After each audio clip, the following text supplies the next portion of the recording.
U jednom ajetu Allah uzvišen u Kur'anu Kerimu kaže وَلَا ذِكْرُ اللَّهِ أَكْبَرُ. Spominjanje Allaha je nešto najveće. U drugom ajetu Allah kaže فَذْكُرُونِي أَذْكُرْكُمْ. Kaže spomenite me, ja ću spomenuti vas. Pa onda neki kad komentarišu ova dva ajeta, neki učenjaci kažu zapravo to što nas Allah spomeni, kad mi njega spominjemo, to je nešto najveće i najveličanstvenije što čovjek kao Božje stvorenje može da dobije.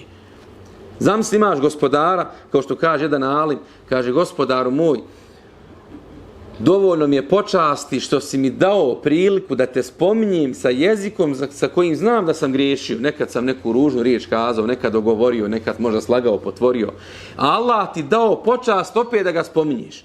I zato, braćo i sestre, uvijek imajmo na umu da je to što mi Allaha uzvišenog spominjemo, što se na vrijednostima vjeri, namaza, Kur'ana i sunneta družimo i okupljamo. To je blagodat, braćo i sestre, mladići, djevojke, iznad koje nema veće blagodati. Znate vi koliko ima ljudi, evo u našem gradu, evo ovdje na našoj čarši, koji će večeras zanoćiti, ni naumpasti im neće što nisu klanjali akšam i što neće klanjati jaciju namaz. Ni naumpasti im neće, subhanallah. A tebe Allah počastio da dođeš u mešćid. Tebe Allah počastio da te zanima koji je viši smisao postojanja od samog nekog hedonizma da čovjek jede, da pije, da živi, da zarađuje, da se provodi i tako dalje.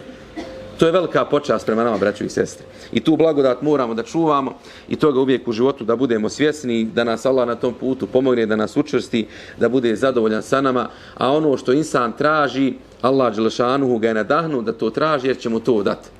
I zapamte, niko od nas nije idealan, niko od nas nije savršeni čovjek. Nema savršenog muškarca, nema savršene žene, nema savršenog insana. Ali ako budemo živjeli život sa nijetom, sa namjerom da se stalno popravljamo, da bivamo bolji, Allah će nas zbog tog nijeta proživjeti na sudnjem danu da smo potpune osobe, da smo potpuno čisti insani, oprošteni od grijeha i čistih srca, spremni da preuzmu Allahu nagradu, da uđu u džennet i da gledaju gospodara svih svjetova. I zato vas, braćo i sestre, stalno podsjećam i sebe i vas, važno je ono što radimo svaki dan. Važno je ono što svaki dan radimo, ono što je dio našeg bića, pa čak i kad pokleknemo. Da mi ne klanjamo namaz, ja kažem ja sam se naklanjao do 30. godine, neću više. Nego klanjaš namaz, da to bude tvoj način života. I isto je tako sa svim bitnim stvarima u našem životu. Jeste primijetili to? Kada, na primjer, razgovarate sa ljudima, recimo, koji su bili bolesni pa su shvatili, kaže, činio sam neke greške, na primjer, ne znam, radio sam neke pogrešne stvari, imao sam loš način života, lošu ishranu, družio se sa lošim ljudima. I onda kad oni to hoće da promijeni, oni to više ne radi da to kratkoročno samo učini, nego mijenjaju to da bi njihov stil života bio bolji i kvalitetniji.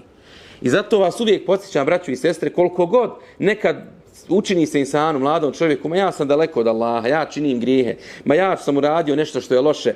Kaže jedan učenjak, kad te tvoji grijesi otjeraju od vrata Božje milosti, kad se osjetiš da si slab, da ne zaslužuješ Allahu milost, osjeti to nekada čovjek, učinio sam grijeh, znam svoje slabosti, znam svoje mahane, iako ih ljudi ne znaju.